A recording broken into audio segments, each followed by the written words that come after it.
Hi, welcome back to The Mother You Know, The Woman You Don't. I just want to say thank you to everybody who's been supporting. It's been a great last couple of weeks. We've had a great couple of episodes and some really positive responses. So we're so grateful to everybody for listening and coming back week after week. Although this week it might be a bit, it's going to be different. It's going to be different. We had some technical issues. We had some problems in us who are, pretending to be professional. And we're having to wing it today, which is Lydia always says, just wing it, which is not my specialty. But we'll see how this goes today. And it actually may work out to be pretty perfect because we decided that we're going to just kind of, Mom's not with us today. She's in Dallas seeing family. So it's just me and Lydia. And we just thought we would take some time to kind of recap what we've done so far. It seems like the perfect little timing and perfect little place to do this. We've had about 20 episodes come out, which is, I think, 3 of us and then 17 of other people who have been willing to, or 16 other people who've been willing to share their stories and really kind of open up and be honest about where their life is and their relationships with their mothers and how that's affected their life. So we just thought we'd talk about some of our favorite episodes and just kind of recap some of the lessons that we've learned through this whole process since it's so new. Just even podcasting is new to us and how we're really not qualified to do this. Somehow we've done it 20 episodes. So it may not have been great, it may not have been perfect, but we've got them out there. And we just want to kind of talk about, what kind of our favorite episodes were and just the things we've learned. So, Lydia, I don't know do you want to start with like your favorite, or what is the one lesson you've learned so far that's you didn't expect to learn or didn't expect to learn? No. Let me start by saying yes, technical issues have been our biggest challenge. Learning to do this podcast, whether it's mic issues or episodes not uploading correctly or whatever it is. And I am a big believer that sometimes if you're doing what God has called you to do, Satan's going to attack it. And he is going to, but not today, Satan. I'm going to have KSBJ playing in the background to ward off evil.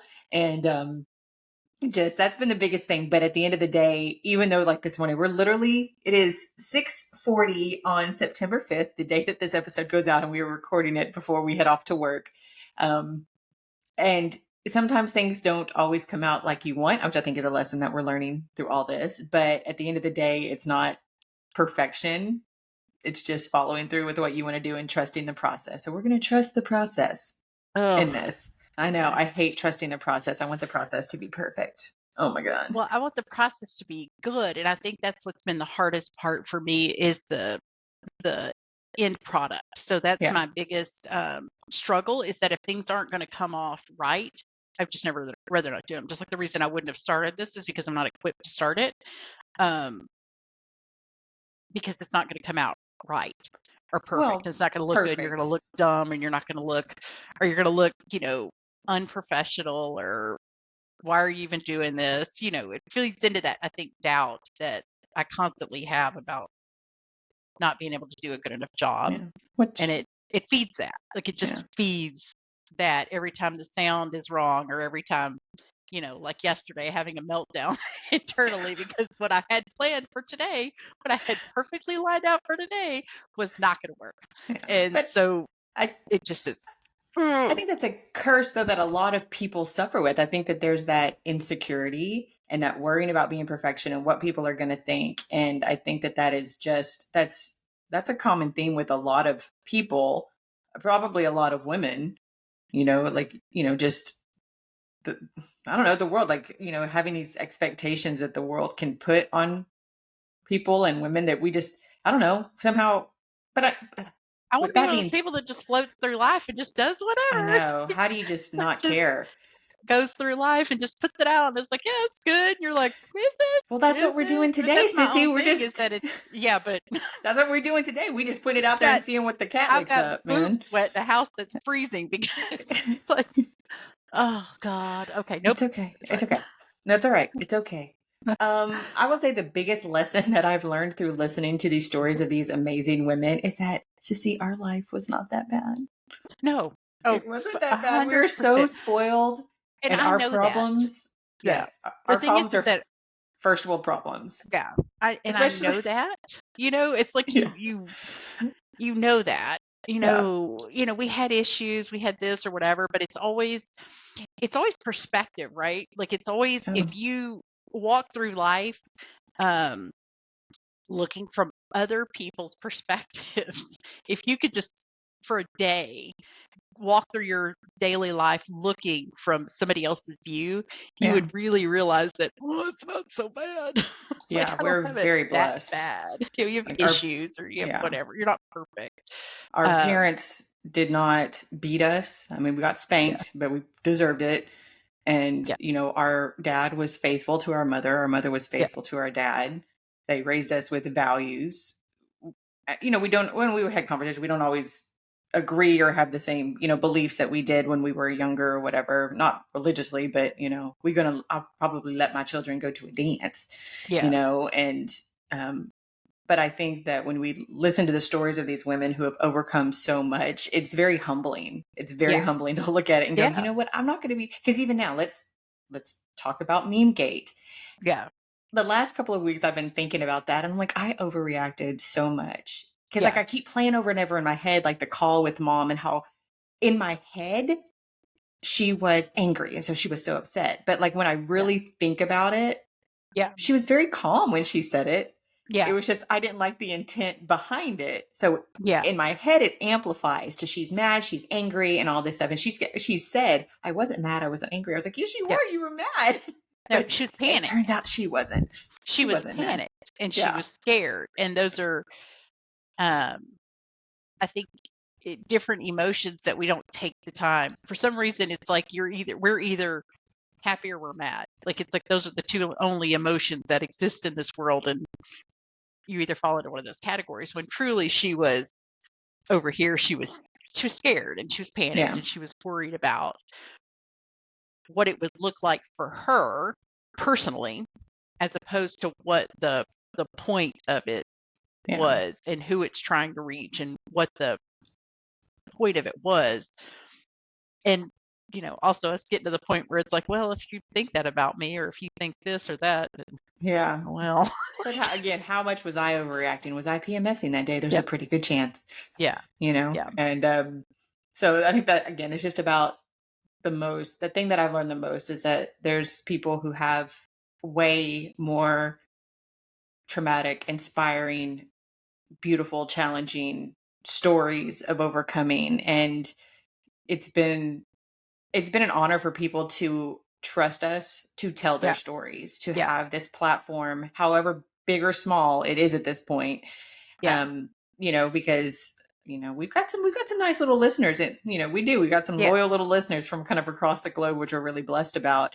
Um, but the fact that women are trusting us to tell their stories, and then also the sadness of the fact that we have had several women we've invited on the show who can't tell their yeah, stories because the relationships with their mothers are so strained or so bad or things like that they can't, or they're not being allowed to, yeah, or they're being asked not to.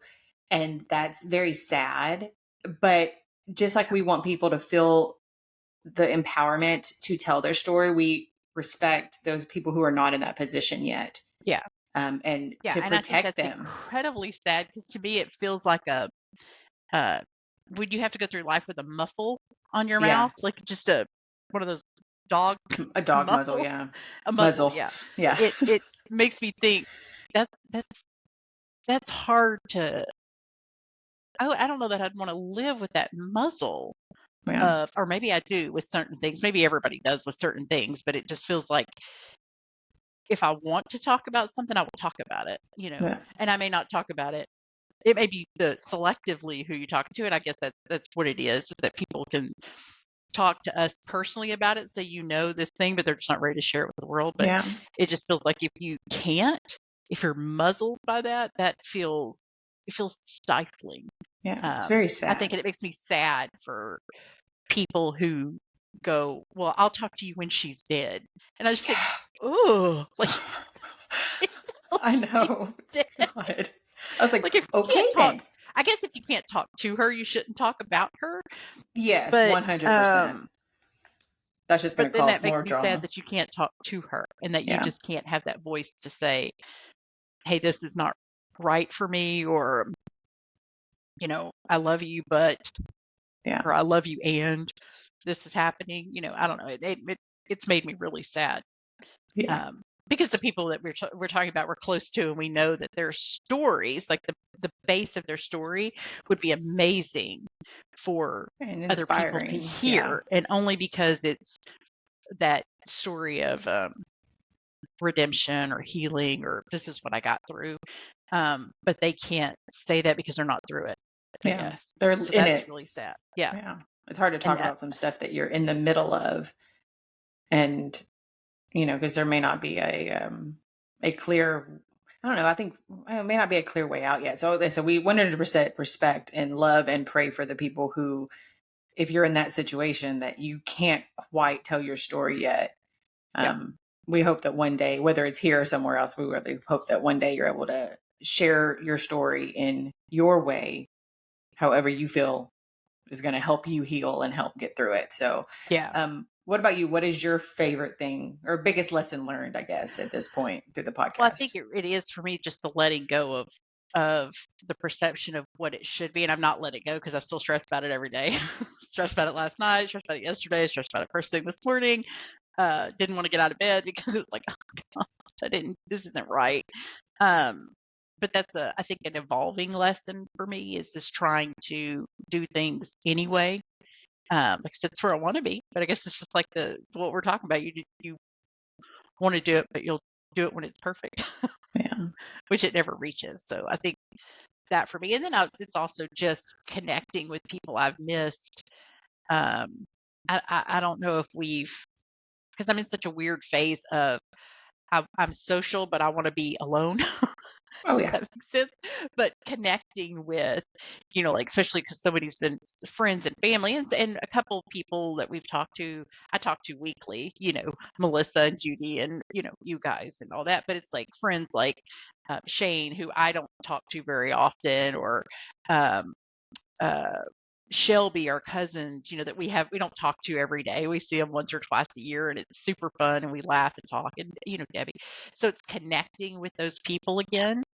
And it's also opened up more, um, uh, like, you feel more connected. So like Yeah. now, when, you see people post things on Facebook. So like Shelby, when she's posting things on Facebook, I'm more in tune to To her what life. she's doing to her life. Yeah. So, instead of just liking stuff, it's like, hey, commenting or sending messages, and hey, I saw this. What are you guys doing? Or, whatever. It's like you have that desire to connect more now with people, I think, then it's not just a flick of, see them on Facebook or whatever. It's, like, I want to send a note. I want to make sure you comment, make sure you connect just somehow, even if it's, through social media, And like if you with look those at somebody people. like Shelby's episode when she talked about what her life was like growing up and how different it was from Yeah. ours, and she made Yeah. those comments, and like I said, that again is a very humbling thing.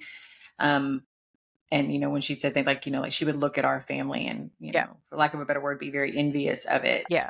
And at our younger ages, obviously we didn't see that. We didn't see the things that she was going through with her family. Yeah. And now it opens your eyes, and it just, again, it's humbling, but it makes you look at her life now and just how blessed she is to have come Yeah. out of that and have this new life with her husband and her children, and Yeah. you know and just how lovely. And if you're listening, Shelby Lynn, we just love you. You're one of our favorites. You Yeah. are. And just how blessed we are to have her as part of our legacy and part of our Yeah. family tree and stuff. So she's amazing. We love her. Yeah. But even like April too, Oh yeah. I didn't realize she does so much. I was such a prayer warrior for people. And then, Yeah. something about, I started following her on Facebook and TikTok and Instagram, because you meet these people, you hear the stories that it's like, oh, I'd like to be more connected to her. And like, for me right now, it's just through social media. Um, and so having her pop up daily or weekly, on her social media is fantastic. Yeah. Just She's a that big prayer she's that warrior. Yeah. committed, she's there every day. Yeah. Um, and using those mediums to reach people. It's just a neat thing to see her when you're kind of She's scrolling always through just, now. like, just, hey, what do you need me to pray for you about? What do you need me to pray Yeah, for you about? yeah, And she is, and and what's, when you listen to her story, and I don't even know if she said it on the podcast, but like, I believe, and April, correct me if I'm wrong, a lot of that and her doing that comes from what happened with Wesley yeah, and the medical issues that he was having, and just her becoming a prayer warrior, and the church was becoming a prayer warrior, and everyone praying and praying and praying and praying and praying. It's that power of prayer, because we know what happened to Wesley. yeah, It was a medical miracle in that, and because of what we believe in, that came from God and that came from prayer. And she made that commitment that she was going to do that, and yeah, she does. Like, she follows through on that promise that she made to God and to Wesley, and that she's going to pray for other people. And she is like, she is such a powerful prayer warrior, and she's good people too. So yeah, we love April, love her. yeah. And it's, And just that connection that I didn't have before personally, and you hope other people will, if they need that. Hey, April's out there. yeah, if April's you out need there on social prayer, media. go find April You can Robertson. Yes. on She's social media, because she'll do that for you. So I think that's kind of the biggest lessons is just connecting um, with people I didn't, or but you don't know, yeah. and hearing their stories. So I think for me, I think that's kind of the biggest um, lesson that I've learned. Besides, trying to do it anyway. Whatever, thinking about myself, trying to do Yeah. things, even though they're not perfect. We're gonna just figure it out our way. Um, So okay, yeah, so let's kind of just go through our feed. I'm literally looking on the Facebook or our website. So so far we've had 20 episodes come out. Like, if we just kind of scroll through at the bottom, obviously we started with an introduction, a nice little thing. Meet yeah, mom, meet Dorcas, meet Lydia. Lovely. yeah. Um, I think we're funnier in our head that sometimes we are on the thing, but that's okay.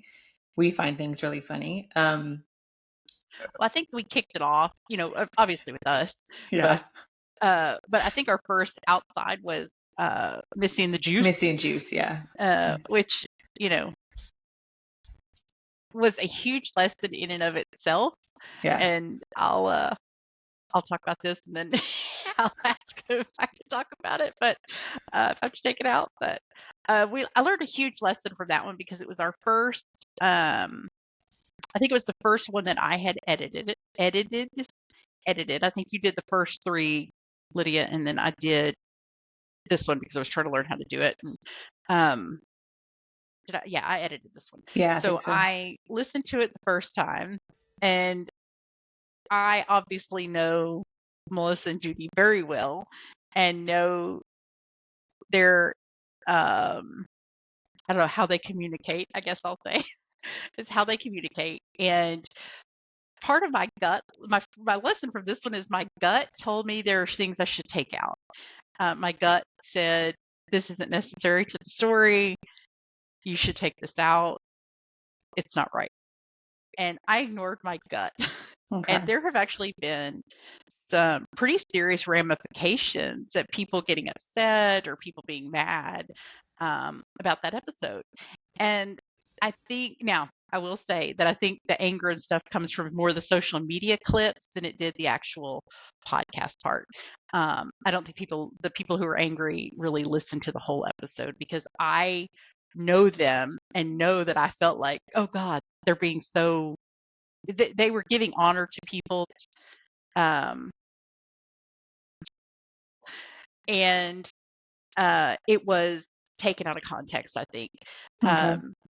There's just been a lot of backlash from that, from just certain people. So um, I learned from that, learned my gut.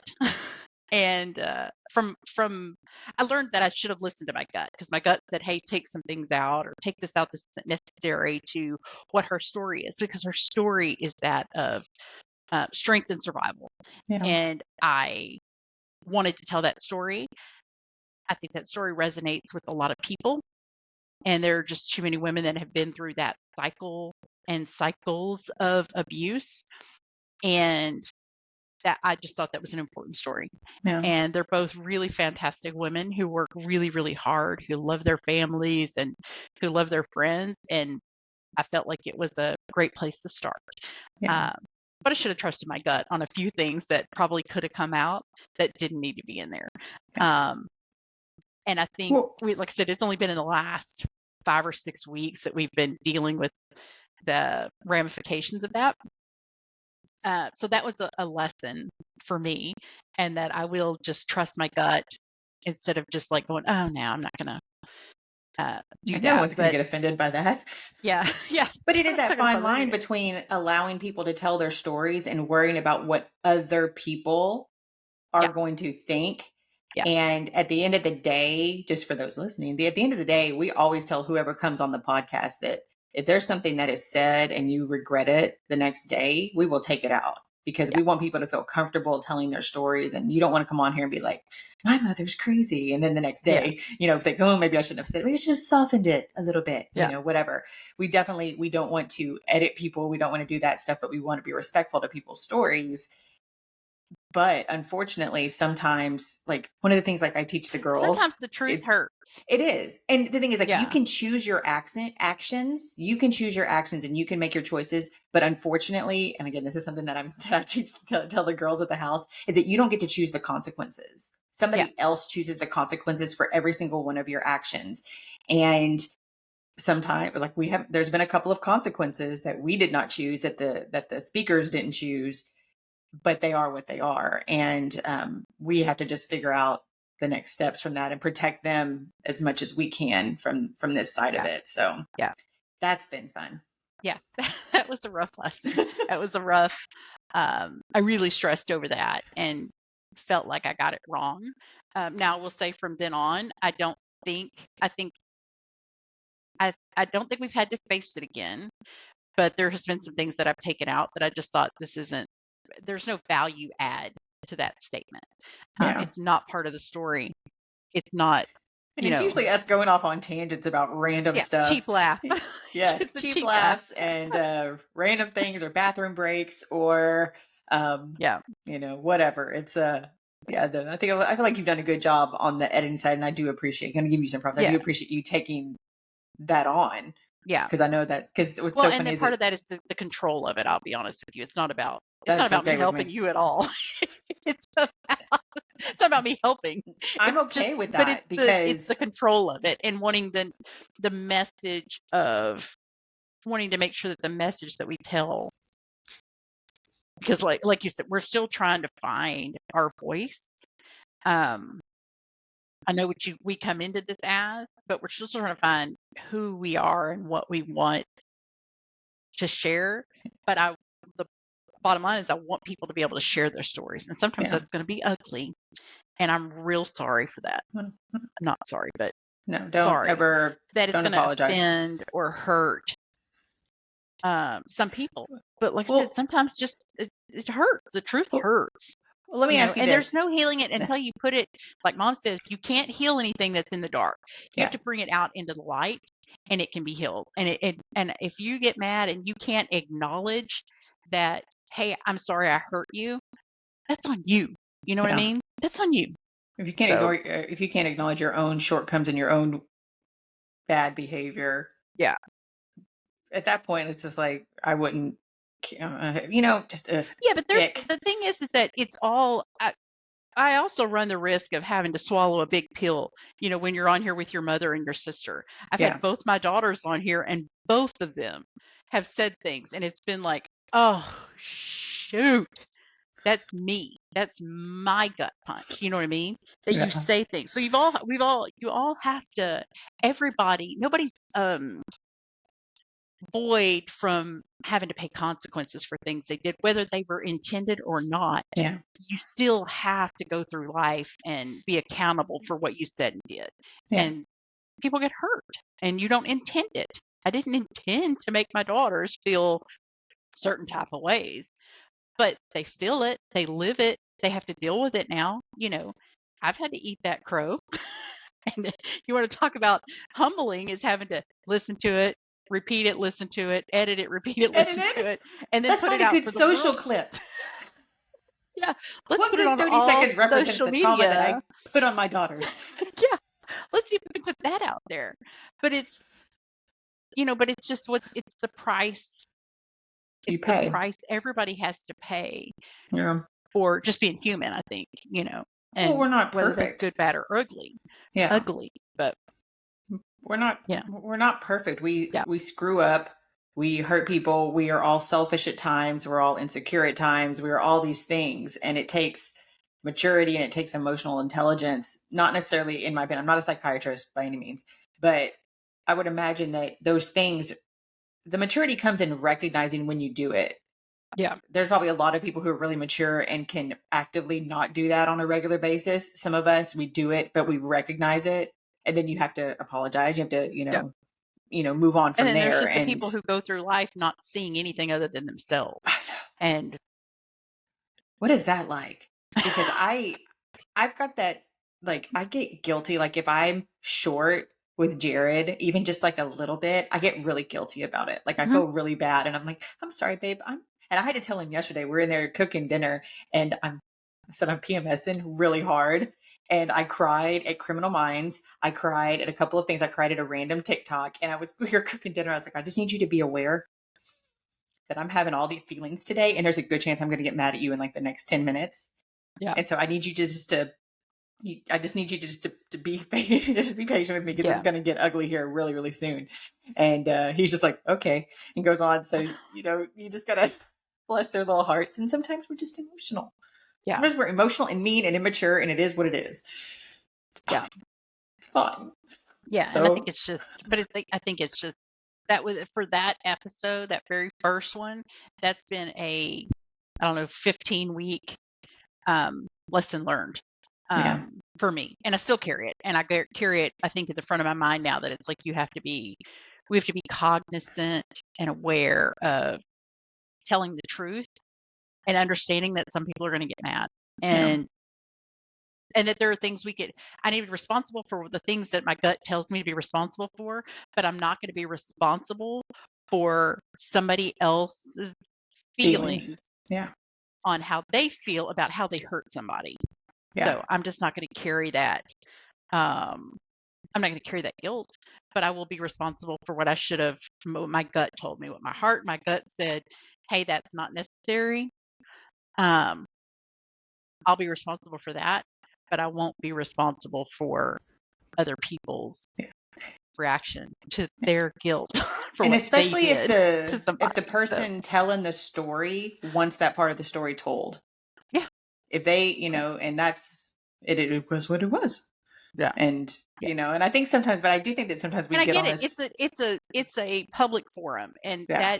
that's hard. That's been hard for me, and it's been hard because there are still things that I want to talk about, but that it's going to be a public forum, so it's hard.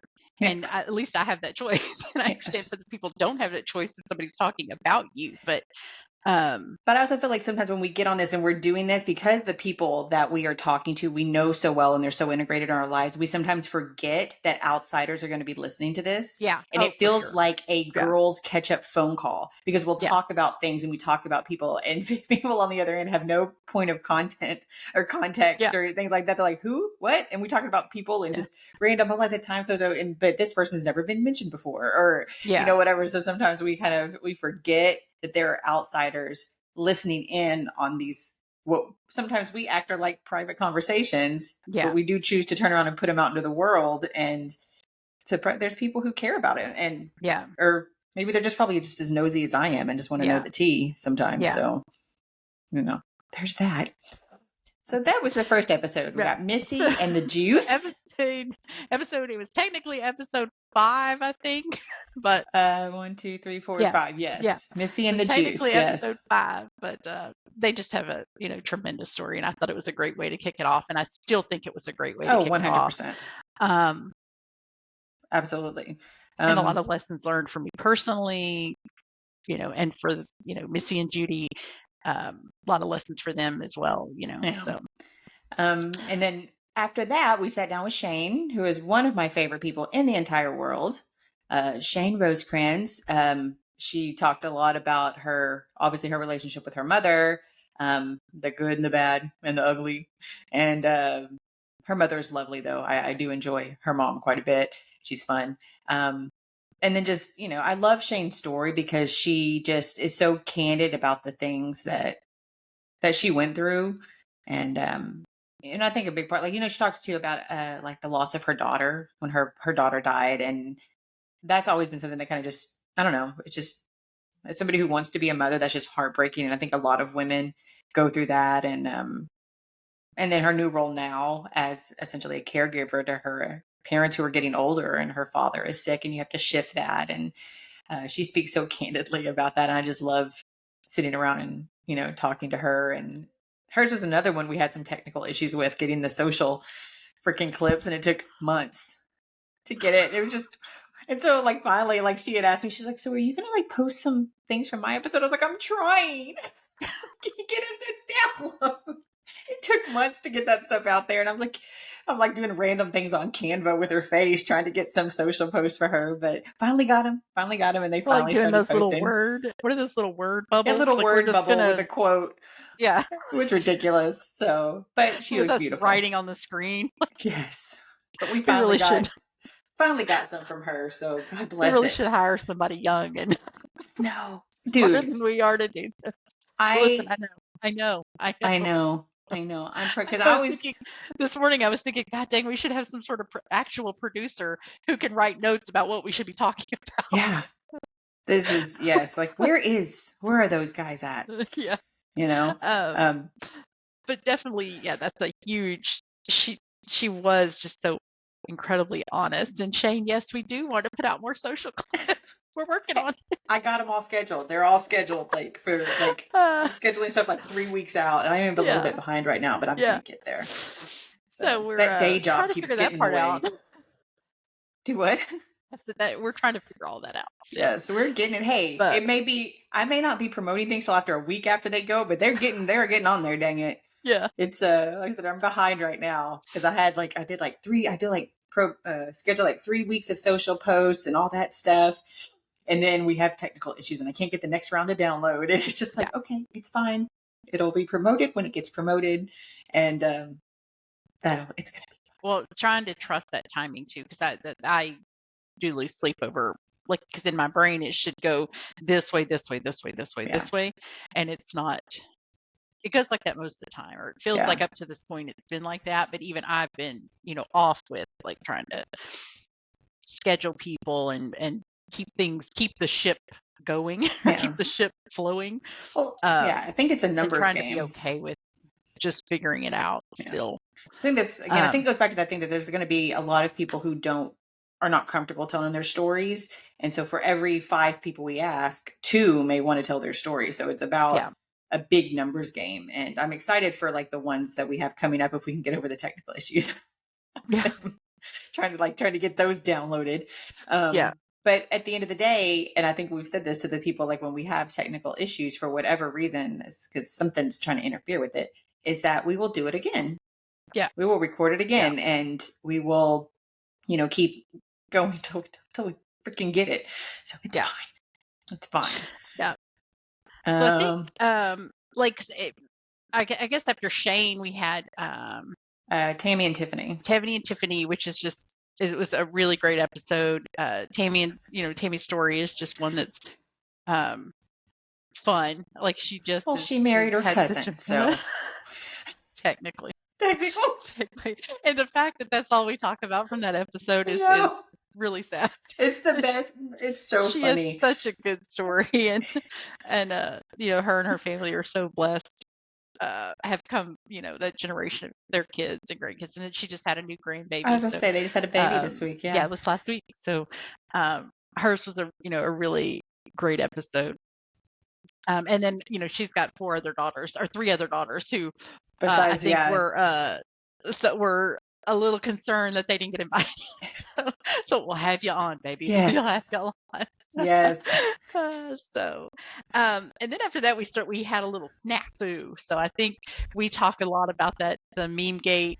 That was a really good, that was a good point for a lesson learned for us about communication. Grace. It's not something we do great. No. We don't communicate the best. And that's been a reoccurring theme. Like I think even with my girls coming on, it was just like that was just a reoccurring thing that I think we've had to face. Yeah, that we can't communicate. Yeah, we just don't know how to communicate with We're each not good other. at it. No, So, it's and we'll try it's to do very better on that. hard. I don't know. Yeah. I don't know either. Like I said, I think that that's something that I never recognized before we did this. Yeah. But now I recognize it more in my relationship with my husband, with y'all. Yeah. Like I'm scared. Like I'll be very honest. Like I'll communicate right now. Like, I'm always scared to tell you and mom if I'm running behind on Mhm. scheduling the marketing for the podcast Mhm. or things like that. I'm always scared that, and for me, it comes in this place of not wanting people to get mad at me, wanting Yeah. like if Jared does something that hurts my feelings, I'm always scared to tell him. He doesn't do it very often because he's not a Yeah. mean guy. But like if he does something that, hurts or even irritates me or something, I'm always scared to tell him because I don't want him to get mad at me. And Yeah. to me, that comes from a place of, where does that come from? Like, why am I Yeah. so scared people are going to get mad at me? And then I I think it's a immediately middle shut child down. thing. That's a middle child personality trait. Because But I according haven't to been you, I'm looking still at this. mean. Like, according to you, I'm mean or scary or something. And No, you how do those try to two? be mean, but you're cute mean. It's like, oh, you're cute. But that I'll comes from take being the it. middle child because Errol's the same way. It's a personality trait that you want to avoid conflict. You just want to avoid it, and you don't Oh, want yeah. the mean. When actually, like I said, there's other emotions besides happy and mad. So he Yeah. might not actually be mad if you tell him. It just might be like he's just irritated or Yeah. he's indifferent. It could just be he's indifferent about whether or not I think he's way more whatever, laid not back than bad, I am. Yeah. but yeah, I think that's been the whole communication thing has been, still, Yeah. still, And then I feel guilty that I'm not more, not like, because it gets done. It's just like, proactive. But I've told you too, I said it's really hard. This part of it is really hard for me because I really appreciate, to go back to what we were saying earlier, I appreciate you taking on the editing stuff of this because I work in media and yeah, marketing and digital marketing, especially, I don't like doing the editing. I don't yeah, like it. It's something yeah, that, God bless my day job, because we have people who do that. If I had to yeah, do it, I would be miserable because it's just yeah, not in my wheelhouse. yeah. And even with the marketing stuff for me, it's hard to I was like, work. technically, it's not in mine either, but it's the content, managing the content, but the actual technical part of it, that Yeah. skill set, I haven't fully You're doing it though, grasped, but not grasped it Yeah. well. But So, it's like I don't want to do that all day long and then turn around and do this. So that's why I like stuff it into yeah, like 1 or 2 days a week and just yeah, knock it out and get it scheduled for weeks on end, so I yeah, cannot have to spend 8.75 hours a day yeah, yeah, doing it and then doing it at night. I'd rather be doing something else. So that to me, that is a hard. I have to actively do it. yeah, So that's a challenge, but that's my, let's talk about, that's my role in this world until yeah, we make it big and we have yeah, like Wondery sponsors yeah, and a producer and a nice little intern to come in and do that stuff. Shoot. yeah. That's If you fine, man. are looking for an internship and doing social media marketing for a podcast of a bunch of women who have no idea what they're doing, give us an email. Shoot us an email. Yeah. It's fine. That'd be nice. That would be real good. Any college kids out there who want to get real world experience, that would be amazing. I don't know how real world we are, though. I know. If you want to work on a podcast where girls have no idea what they're doing, give us a call. Yep. So I think some of the other episodes after that, Bucko was great. She's just one of those really, we called her episode You Can Always Depend on Me. And it's one of the things that not only can her family, she's just one of those people who's a pillar. Yeah. And I can always count on her. Like, she's so funny. Whatever. My husband, she's just one of the people that my husband respects the most in this world. And he adores her and just thinks she's intelligent and smart. And she just is one of those people that you can really depend on in life. I could pick up the phone right now and she'd at 7:17 in the morning. Now she'd cuss me for calling her early because she's retired, but she would listen. She'd show up. She'd show up. Tarp and shovel in hand. She would be mad. She'd probably punch me once or twice, but she'd come. She'd still show up. Yeah. So she's so funny. I really like great. her. So there's so many women in the world that are like that you can just, you're ride or die. You can just count on. Yeah. And Bucko is one of those women. And I think after that we started really diving into family. Like it's like we started out with some friend groups Yeah. and then went on a spree of talking to really focusing on our family and who we are and where we came from. So we hit a Yeah. lot of started with our grandma, started with aunts and uncles, and there were some good insights there that I think I knew, about grandma, and because all of that, I mean, if you just start at that her level and her parents, that explains so much about when you look at ourselves and we think, oh God, why can't we communicate, or why are we living in this scared, why do I live in this scared position? I don't know if scared's the word, but like, Yeah. why are certain things? Why am I like this? Yes. Those And I generational think traits those and combinations, yeah, that yeah. it's like, oh, Well, um, I think back now, like my perception of grandma, like mhm, when I was younger, because like she died when I was like getting out of high school. Because you and Dwayne were like just getting, you weren't yeah, married yet, so I was just getting out of high school. And when she got sick, like I was in such denial about her dying, I like just kind mhm, of avoided that whole situation. And I remember a lot because I wasn't on that episode. I was on a yeah, work trip, so I didn't get to yeah, sit around and talk with you and Aunt Shirley and Mom about grandma. But my perception of grandma has changed a lot as I've gotten yeah, older, as we know more about trauma in the world and we know more about like when you look at her behavior, yeah, clearly she was a victim of, if not sexual abuse, yeah, definitely physical abuse, emotional yeah, abuse. She was 14 years old when she got married to yeah, our grandfather, who was at least 8 years older than her. He was an adult. yeah, And that was just the signs of the time. He was not perfect. He was he was a good man. That was just what happened back then. And that was just her story. But you look at her behavior.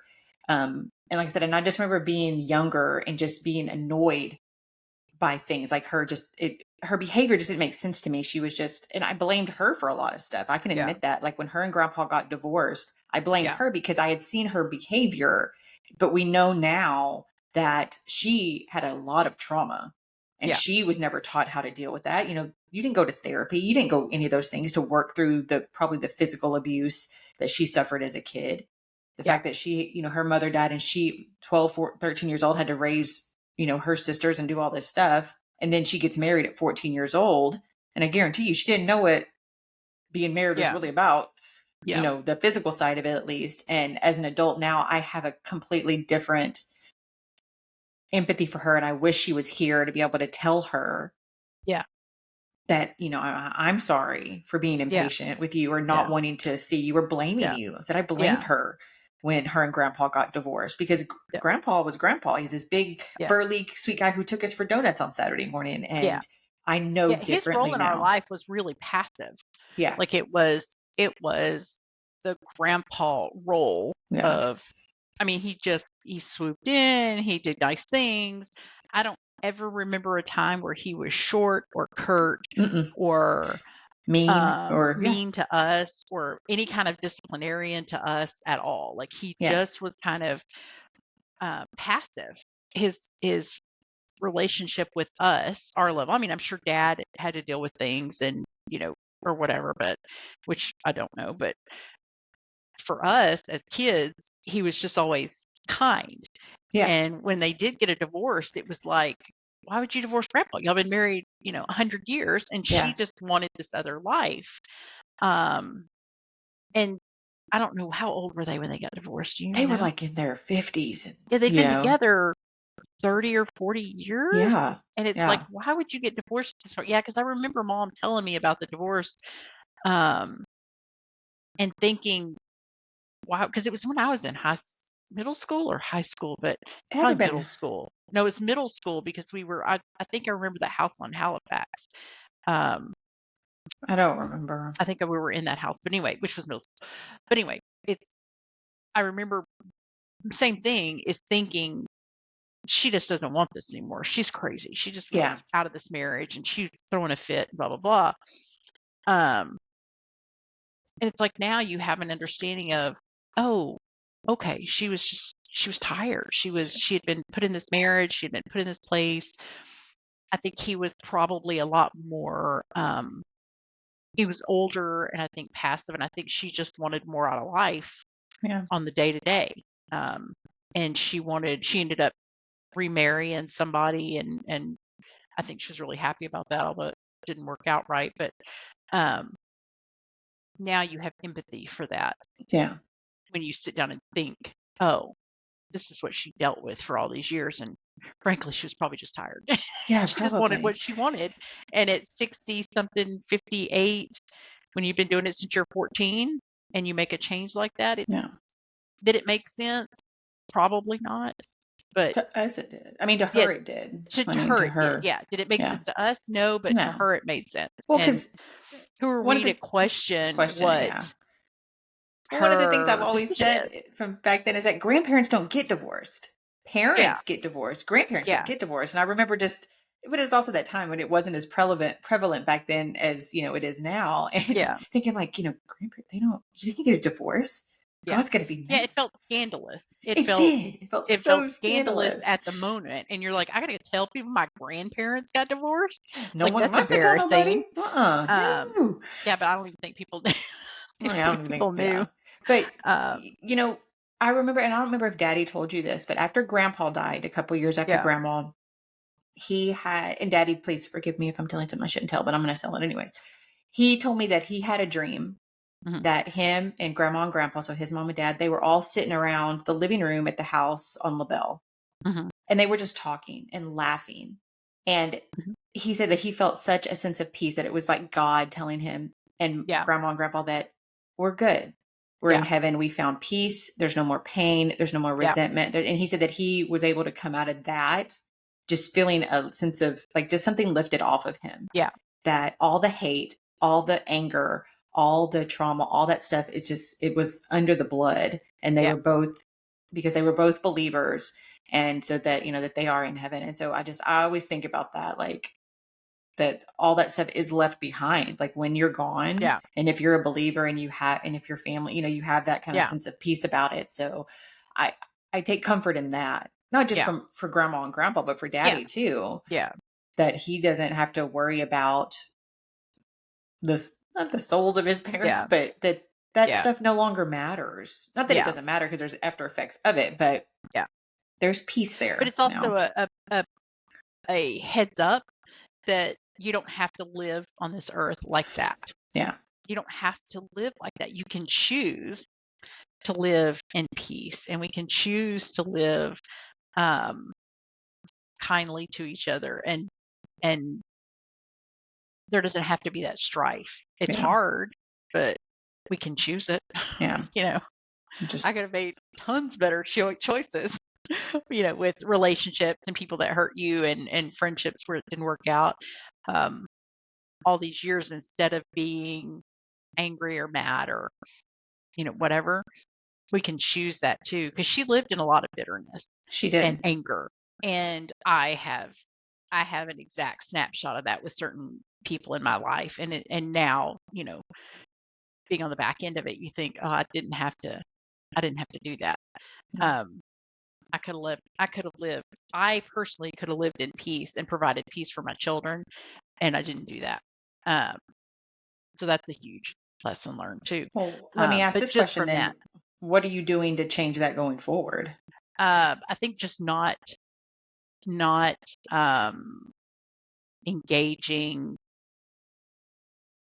Well, what I'm talking about is not engaging with that behavior, if that makes sense. Yeah. Just not doing it. Like, it's hard because there's times you get in your head and it's immediately coming out of it and going, no, wait, we're not doing that anymore. We're not thinking that way. We're not acting that way. We're not engaging that way anymore. So I think it's just being conscious of it, Yeah. um, which ain't easy. Because But sometimes you want to fight. yeah, and you want to say what you want to say, and you want to do what you want to do. But And you practice it over and over in your head, and this is the fight you're going yeah, to but it's have. the And head then, is where it starts, and it's yeah. usually your head and your heart, and it comes out of your mouth. Yeah, you have to do that. So Namaste. yeah, there's times you have to just disengage from your bad behavior. Yeah. And other So people's bad behavior. yeah, and other people's bad behavior. Yeah. You're like, you have to be willing to let things die.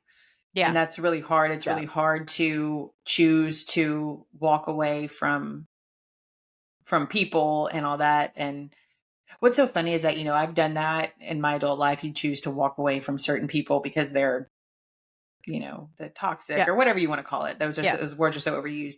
But what's funny is that like the people, like there was people in my life, like, obviously before I met Jared, like men, Mhm. whatever. And what's funny is that you see them again, like I've seen them like since Mhm. I've gotten married or whatever. And all those big emotions that used to be there and those big feelings, they're Yeah. so dead. Yeah. And it's quite entertaining. Like it's a Yeah. funny feeling to have whenever you're waiting. Like I remember, you run into somebody from your past and I'm waiting for those feelings and I'm waiting for Yeah. those thoughts and those good feelings or whatever. And Yeah. there's nothing. And Yeah. that's a good feeling to have, Yeah. and same thing with friends. Like, you have people in your life, like other women who you've had to break off relationships with and stuff like that. And you're just waiting for those things, but time heals all wounds. And it's just Yeah. not, what is it? Every relationship is, there's a season Yeah. for it. Some seasons Yeah. are real short. Yeah. Some Some seasons are come long and around some are again. painful, but Yeah. they can go. And I think Yeah. that's, you know, when thinking about grandma, she could have lived a much happier life if she knew that. But Yeah. I understand why she didn't know that. Yeah. She didn't have the tools, she didn't have the luxury, she didn't have all the things that, um, and also I think that God allows us to things to heal generationally Yeah. if you want it to. So I hope that I've learned it. I don't pass it on to my kids. My kids have learned it. They won't pass it on, even if it's in small increments, that at Yeah. some point down the line, it wasn't necessarily to heal us right now, but it could be to heal our grandkids. That they don't have to deal with that, that they're going Yeah. to have their own things, but they're not dealing with that crap. Um, Our that crap we, is good crap, man. We got yeah, some good crap we gotta yeah, deal. but not as It bad as could be others. not Could exactly be not as worse. bad as others. Um. So I think So that kind of the next, I don't know, 4 or 5 episodes after that, after Bucko became about our family and it was yeah, cousins and things, which I think the episodes had to break them into twos because you get on the phone with people and you start talking for hours on end, and hours. next thing you know it's like 11 o'clock at night. Yeah, we were on the phone with Alicia and Patsy for 3 hours, Yeah, and which is always good. But that's what happens. Like whenever we see them at Thanksgiving or Christmas or whatever, you just yeah, sit around and chitter chatter for hours on yeah. end, and and their stories good too. I love Aunt Patsy. Yeah, and Like what's funny about that is that love her. it goes back to the learning to, because the other thing I'm trying to learn to do is listen, Yeah. um, because I have a tendency to dominate a conversation. What? I know, shut up. Let me talk. Um, is that the things I heard when we first talked to people, and that's been the great thing about re-listening to these and editing it, is what I heard when we were first listening to it. My brain was actively thinking and assessing. I don't want to say judging because I don't think I was judging, but I think I was assessing what people are saying. And you're thinking, that's not right, or thinking certain things about it. So I think the benefit of going back and listening to these is it's like, oh, that's not what they said at all. That's the communication thing that we miss when when people are talking, when people are communicating. It's been a huge lesson lately too, just in life. I was having this conversation with somebody else, is that people's words aren't always what you're taking them in as. Does that make sense? Like Yeah, it's like just because somebody's saying um, certain sentences, we hear from our own experience. It is okay. So who we are and our experience in our life takes that in and processes it from our point of perspective. view, Yeah, but what they're saying is not the intent that we're taking it in. yeah. So the other thing about listening to these back is I remember I can't say who, or I'm not going to say who, but I was listening to it thinking that's not right. Like that's so weird, blah, blah, blah, blah, in the moment. But when I went back and listened to it, it was like, oh, I understand what you're saying. because I've had the luxury, which this is the luxury, to be able to talk to people and then put it on a shelf for a week or two and then come back to it Yeah. and listen with clear eyes. That's been a huge lesson, is trying to now go, that's for me, is that, Dorcas, you need to learn to listen to what people are saying and don't think about it from your perspective. Yeah. Hear it from their perspective, which has also been a great thing, because just you and I go through things very differently. Yeah. And I think We even do. Mariah said that on her episode, that her and Ariel experience the same thing, but they experience it differently. And they perceive it differently, and they process perceive it it differently. They differently. Yeah. process it differently. Things that Ariel hears and Mariah hears are not the same thing, which is just like what you and I heard, is Yeah. that I heard Mom being authoritative. You heard her being mad. I heard, then it was like, yeah, she was mad. She was mad. And Yeah. she was telling us what to do, Yeah. which But admittedly she said she was. yes. Yes, But then what's so funny passive-aggressively. is that is such a common, like for me and you, like there's a lot of times that we'll talk about things like like before the podcast, like we'll talk about things about something that Mom said, and you and I can have a conversation with her on the same topic. And you'll say, well, Mom said this, and like she's upset about it. I'm like, well, when I talked to Mom, she wasn't upset about it. Yeah. And so that comes like what I question is Mom telling us two different things, or are we perceiving two different things, or is Mom shaping the conversation how we each need to hear it? Yeah. Kind of thing. As a parent, does she tell you not that what you want to hear, but does she talk to you differently than she talks to me, because we are different people? Yeah. And is that what we're supposed to be doing with our children? Like, I don't know. I'm a new mom. I have no idea. Yeah. And I bet my babies are not babies. They're little kids. Yeah. And so how do you, as a mother, how do you do that?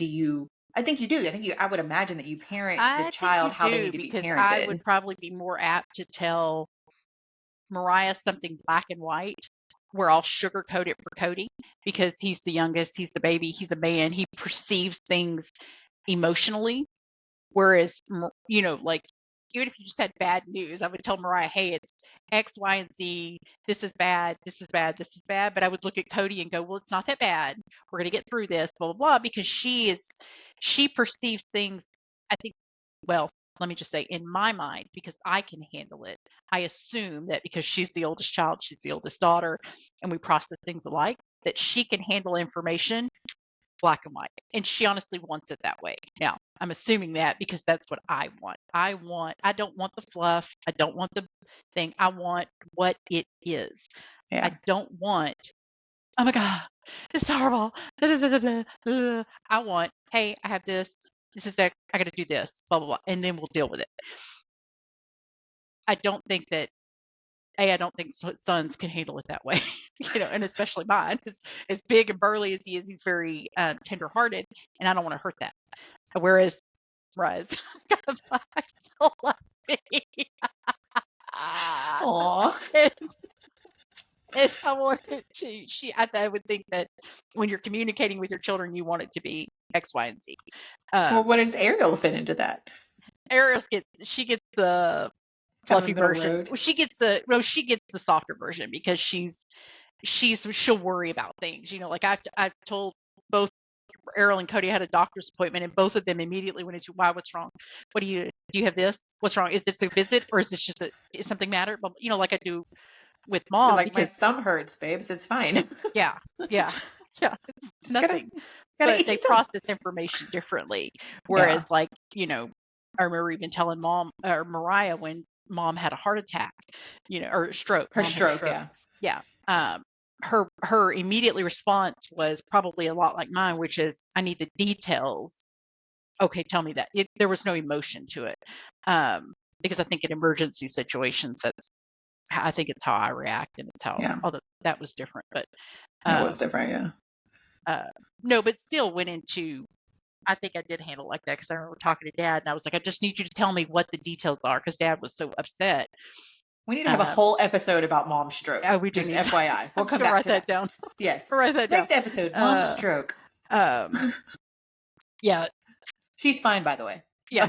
I mean, a little. Couple little nuggets here and there, but it's fine. She barks now, but she's fine. She's fine. She had to ride an ambulance.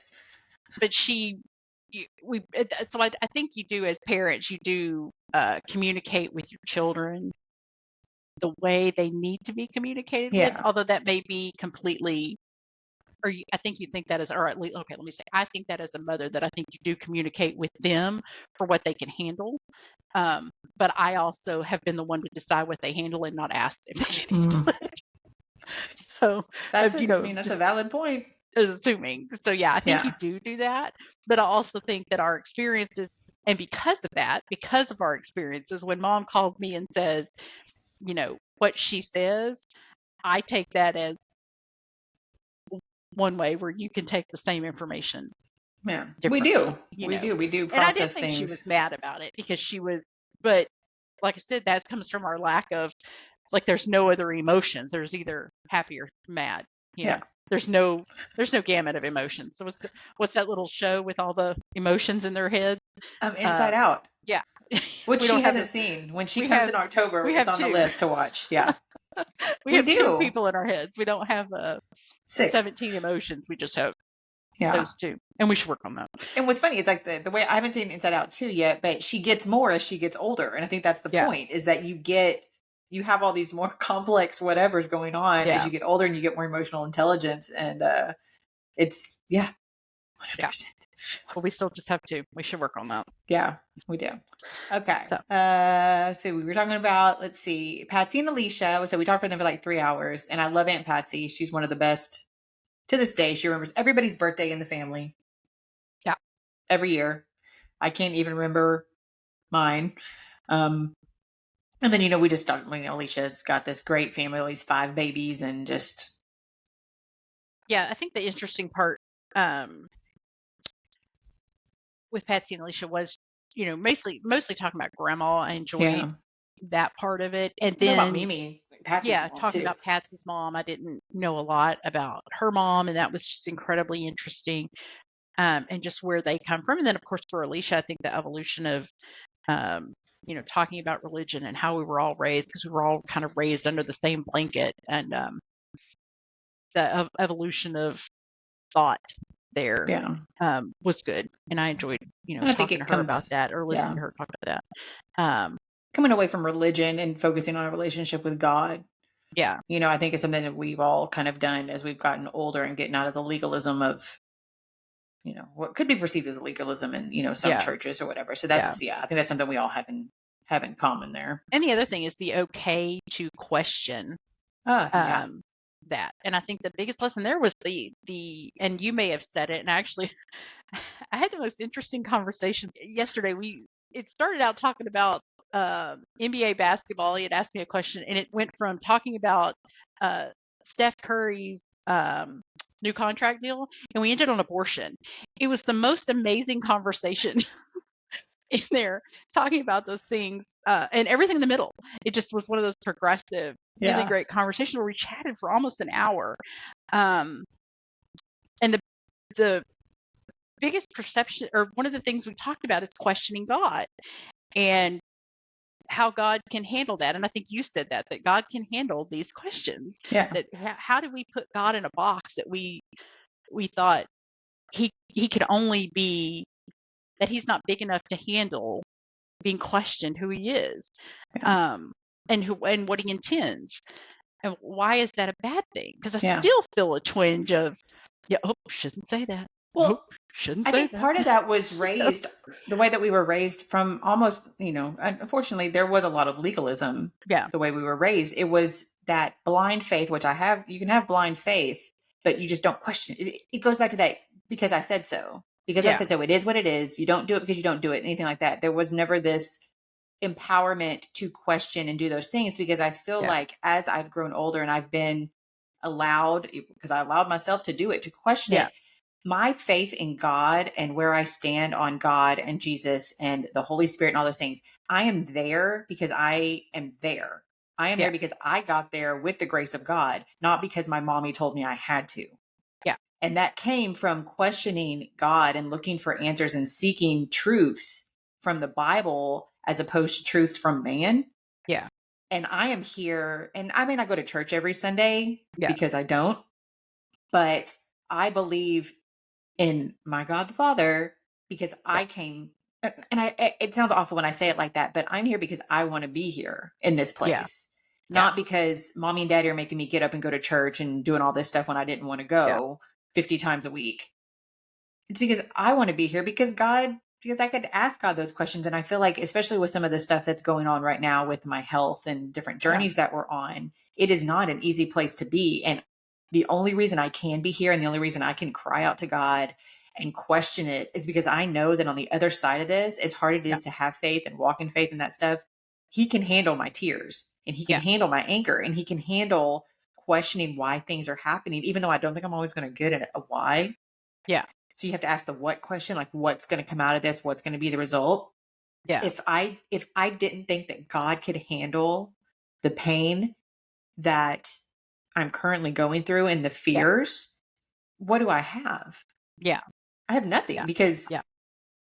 you have to be able to question God on that, knowing that He's going to give you the answer. It may not be the answer you want, but what's the point of having that? And I'm not going to take credit for that God can handle it thing. I got that from Locke Brady. I remember him saying that, he was talking about, because even, like other religions reference God and they reference Jesus.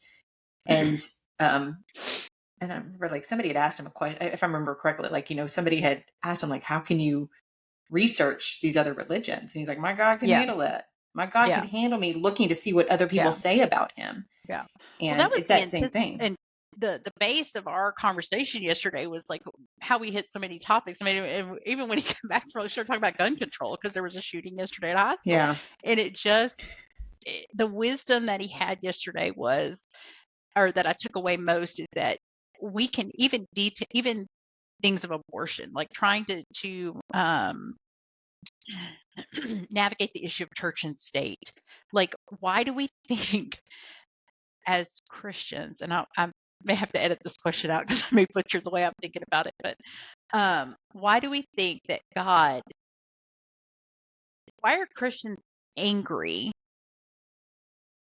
And I'm just going to use the abortion one, but why do we get angry and make a woman feel bad because she made the choice to have an abortion? Why I are don't we know. angry? I Or don't why are know. Christians angry? Why aren't we heartbroken that this woman made or had to feel like she had to make that choice? Yeah, I Why are don't we know. heartbroken by that? Why are we mad? I'm not mad.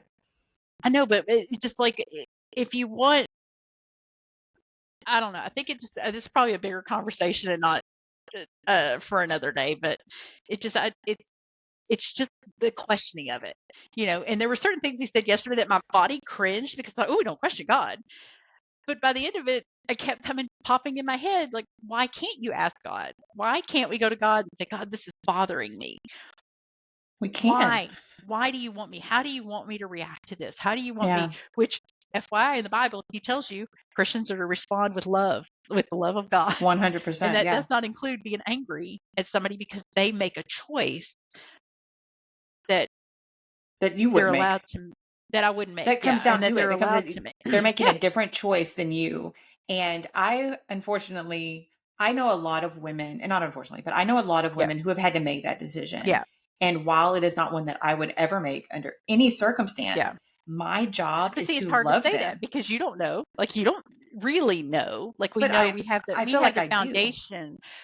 I know, but what if you're, it's one of those things. What if you're gang raped and you have this baby and you don't I know, but you don't know how you feel because we don't know what that experience feels like, is what I'm saying. Is that we don't know. We can say, oh, I'd never do this. Well, I'm not saying it in a hoity way. I know, but I'm saying is that's the point, is that I'm saying is we just don't know what it feels like to be able to yeah, no, say. But we know we have a 100%. foundation of, like, if I screw around and get pregnant, it's in my foundational DNA that I chose to have this and I would Oh, never have an abortion. no. I'm not saying that I ever relate to Yeah. anybody who's been in that situation by any Yeah. means. Yeah. But my job is to love them.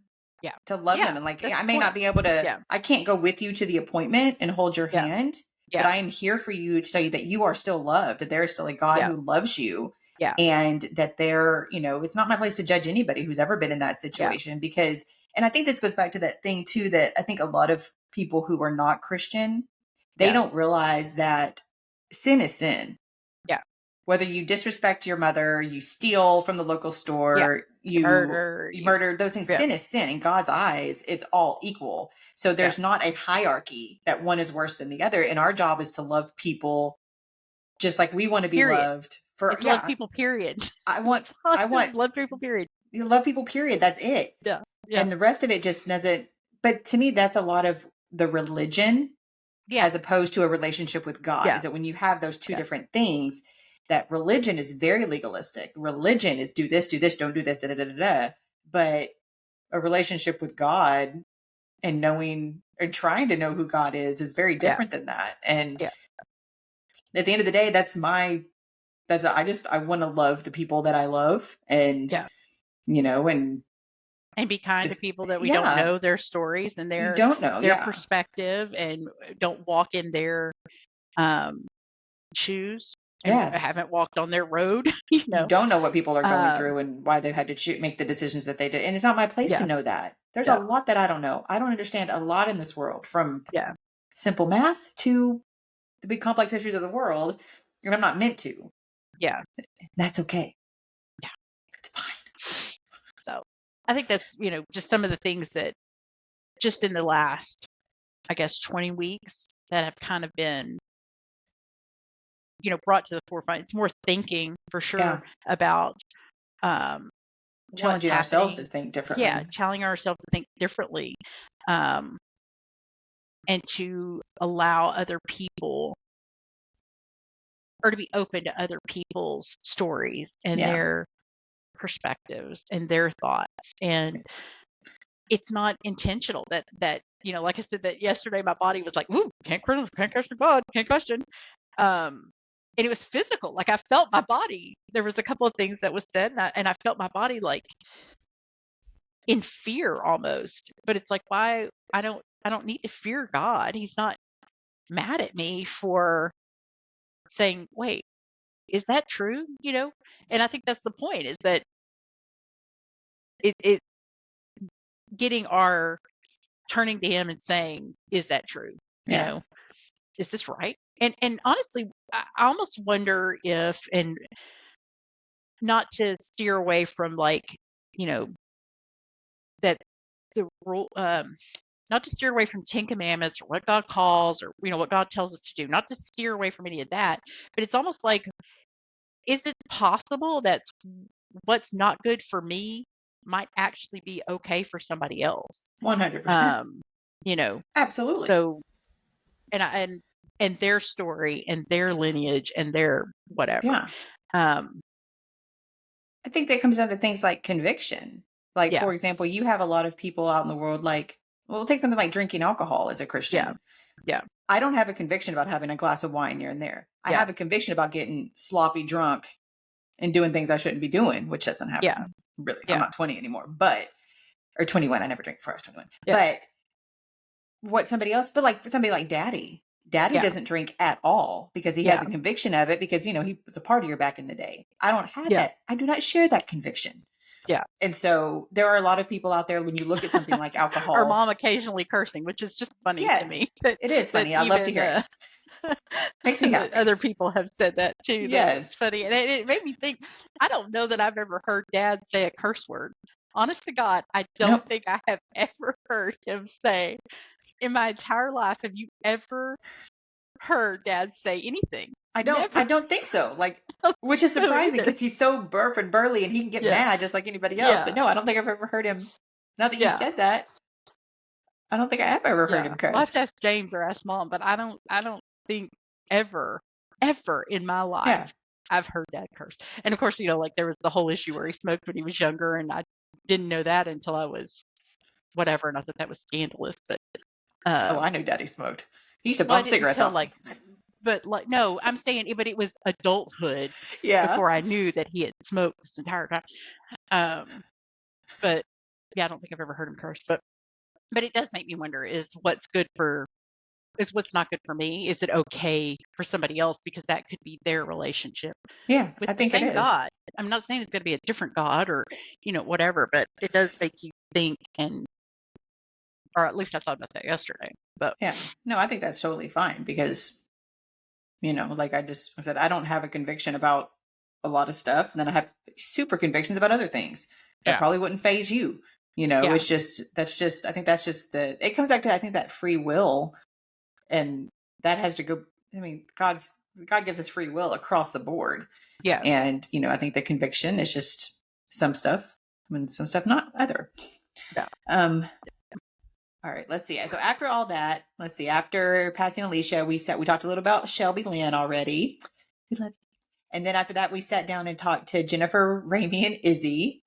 And I love their episode because I love their mother-daughter relationship. And I just love, cute. And I think the best part of that, well, not the best part, but one of my favorite parts of that episode is talking about when they told their dad, when the boyfriends had to tell the dad that they were both pregnant within a week. Yeah. And dad was like, well, you got work to do. Yeah. And I think that is just one of those, all right, cinch it up. Yeah. Let's go. I think, like I said, that episode is just so much wisdom from the men in your life that when you have somebody that's good, you should really listen to them, because what they say, especially if they don't say a lot, if they don't talk a lot, and they do put out those little clips, there's a lot of meat in that statement. Yes.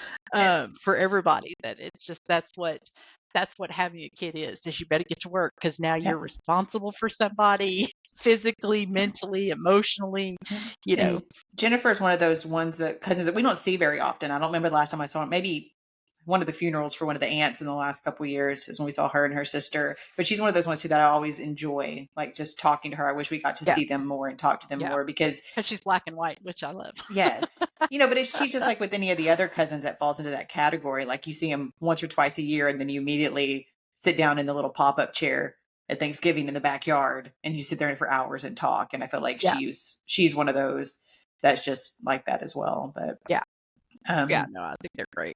Yeah, they were a lot of fun to talk to. Yeah, the sweet babies. The baby's like a year old now. Kayla, who just I think has been probably one of my favorite stories, and not because the story itself was shocking. Yeah. But she's because of her level of, well, first of all, her willingness to just tell the story, which I don't think she had told to many people to this point, right? It was just her. I mean, her family, like there was some stuff on Facebook, but there was not, I don't think there was like a big, like she didn't hold like a press conference or anything. Yeah. So, well, she has now.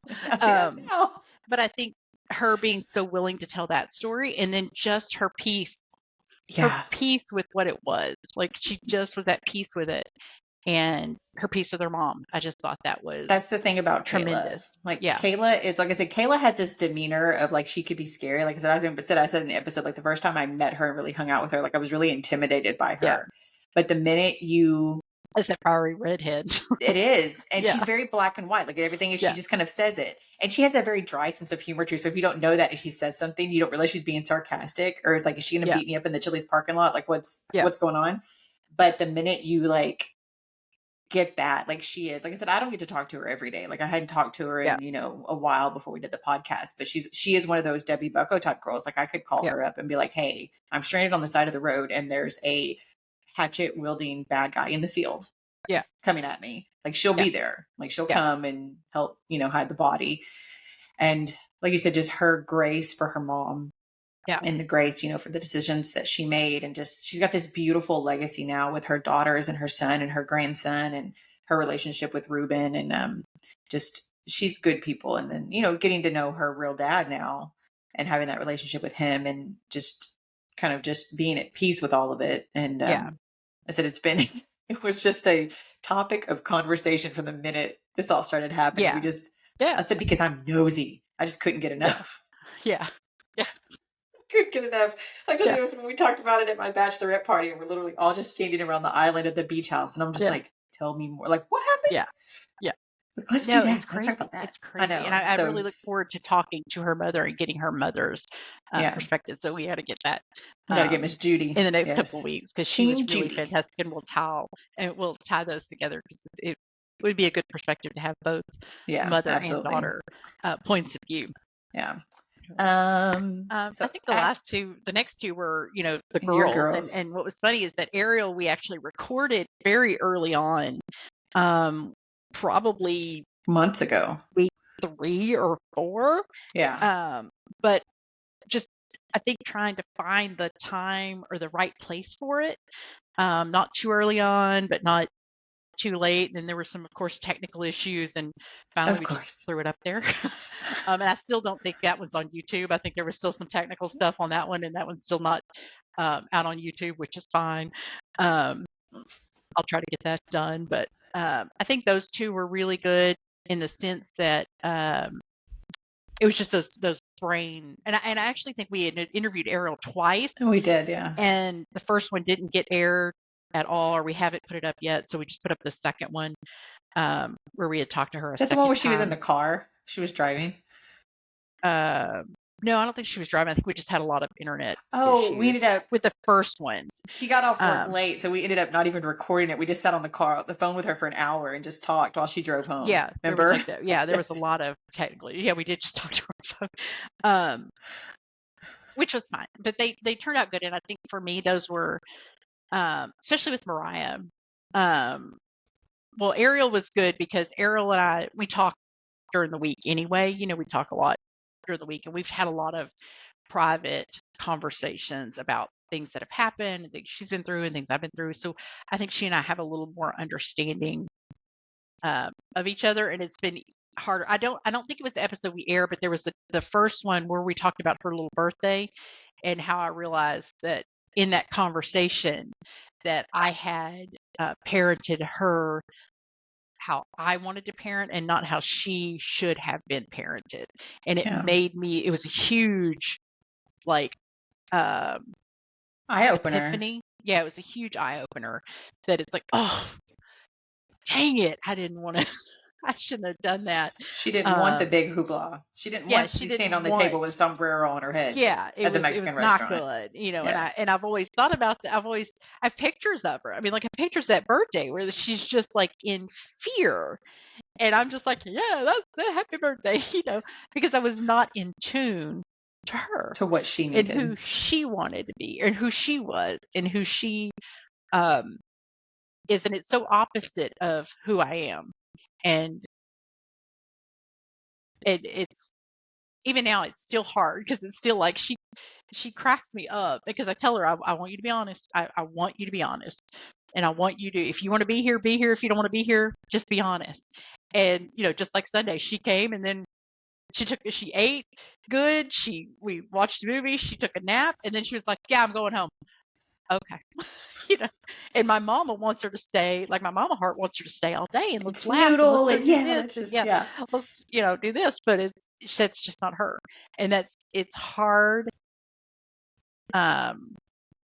It's hard to give her that freedom to be who it's she hard wants to give to her be that freedom or because who it's she not is. naturally who I am. Yeah. And so that's that thing of just being on the other side of, okay, I got to look at life through her lenses.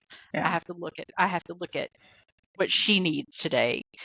And the thing is that with any kind of relationship, and if more people did that daily in the world, you know, just day-to-day interactions, can you imagine how much more peaceful people would live if we went into every interaction of, okay, I need to look at what this person's going through, you know, with your coworkers, with the person on the street, you know, we just what does this person need? Yeah, what is this person as opposed to what I want to give them? Yeah.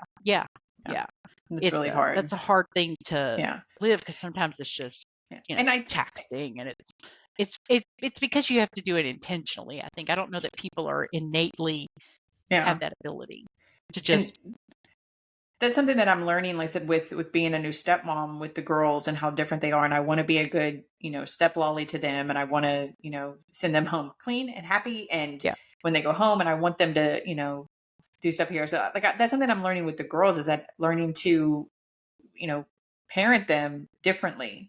The oldest needs differently than the second one, the third one, and the fourth. You know, they all need these different things, and there's 4 of them. Me and Jared are completely outnumbered, and your mother is outnumbered. You know, so bless her heart too. You know, I mean, she's such a good mom, and I learned so much. You know, just asking her questions.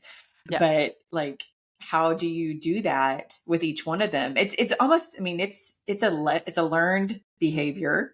Yeah. And it's jarring to go from, it is because you have to go from one, if they're all, if they got issues, Yeah. You got to go from one to the other, but learning to do that, I think, is going to be good, not only for them, but for me. Yeah. And, it's just tip it to all the mamas out there. Yeah. Tip it to all the It's moms out definitely, there. it's Yeah. physical, and it's just to be intentional, Yeah. and it's exhausting. It is. Frankly, it's exhausting. It is exhausting. Yeah. And I only have them 1 weekend a month. Like, Yeah.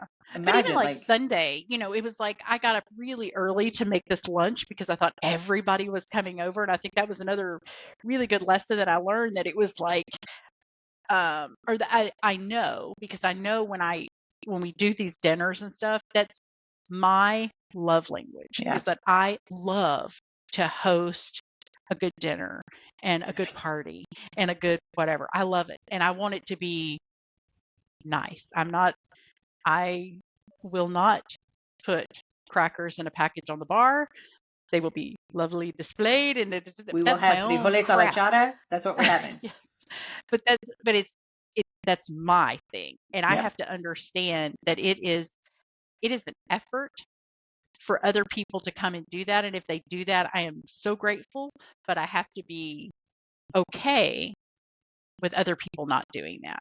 And that's not everybody's love language, is showing up to parties, because that's not Riri's love language. Yeah. She doesn't. She comes for the food. She does it, but I'm saying it's not her. She does it for me. Yeah. She doesn't do it. So, but if we're going through life and you're looking at other people and you're going, oh, I need to do this for her, and then they're looking at you going, oh, I need to do this for me, you're living in a much more peaceful place. But that's marriage, that's friendships, that's your kids, it's whatever. But if you're doing that, it sure makes life, it sure can make things peaceful. It's being in relationships considerate. I think that's something I don't know why me and Aunt Lynn were talking about this a while back. It's just about, like, there seems to be in the world a lack of consideration for a lot of things. Like, you just don't consider other people. And that's just when we were raised. I'm not saying it was right or wrong, but we were just raised to be really considerate of other people. And I think that's something that you don't see a lot now, that it's very self-centered.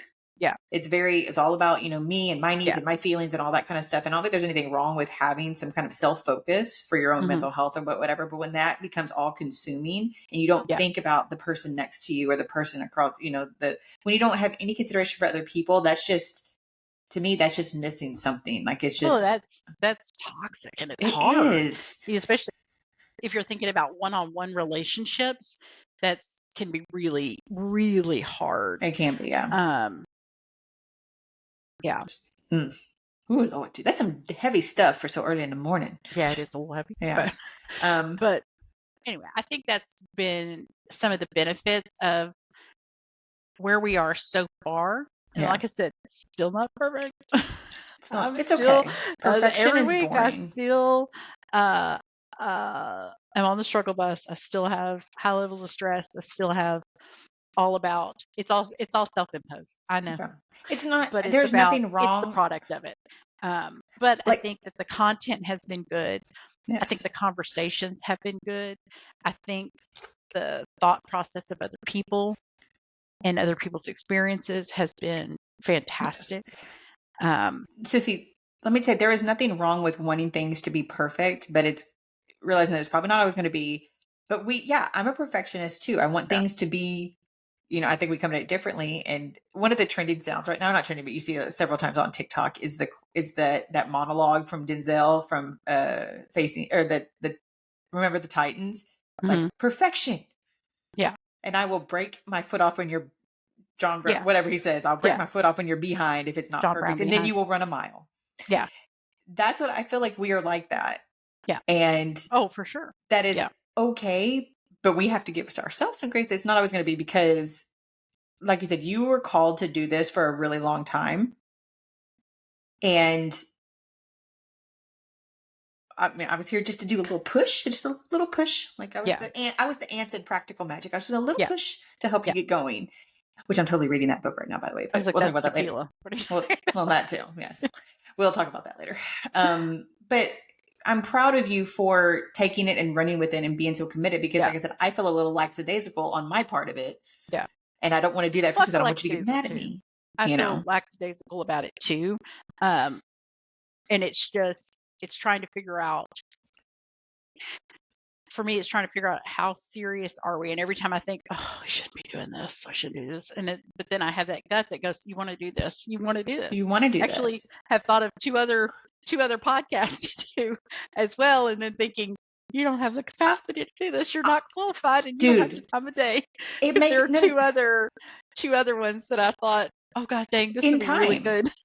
We'll get there in time, because I want to talk about murder so bad. Yeah. Like, I want to try and figure out, how can we bring in true crime to each one of these episodes? How can we do it? How can we bring it in? Like, well, did you know that Ted Bundy had a mother? You know? I bet he did. Let's talk to her. She did real good. I think she did. I mean, she did defend him to the end, which that's on her. I'm not going to blame his mom. Listen. No, he did it. He did it. We need to talk to the. No, we can't go down this road. Like, we need to talk to that woman. Don't go down the road. No. So, yes. Well, yes. Anyway, so I think there's a lot of lessons learned, and I think that it's been a good foundation. Yeah. I'm looking forward to the next couple of weeks, because we've got a lot of really good people lined up, good stories lined up. Obviously, now we're talking about mom's stroke, which is a whole nother. Oh, that's like the best story in and ever. of itself. So we'll can laugh about it now. That. Yeah. But, we'll talk about that in the next couple of weeks if she wants to talk about that. But we really do appreciate you guys listening to us and letting us practice. Yes. Practice out here in this space, and we do appreciate the support. So be sure to go on, follow us on social media, Facebook, Instagram. We don't have Twitter or X, whatever, TikTok. Be sure to go in and subscribe wherever you get your podcast. Leave us a rating. We would really appreciate to give us a little bit boost. Check us out at themotheryouKnow.com. You can follow along. We have our blog and all that other stuff. And then we will see you again next week. Okay. Bye. Bye.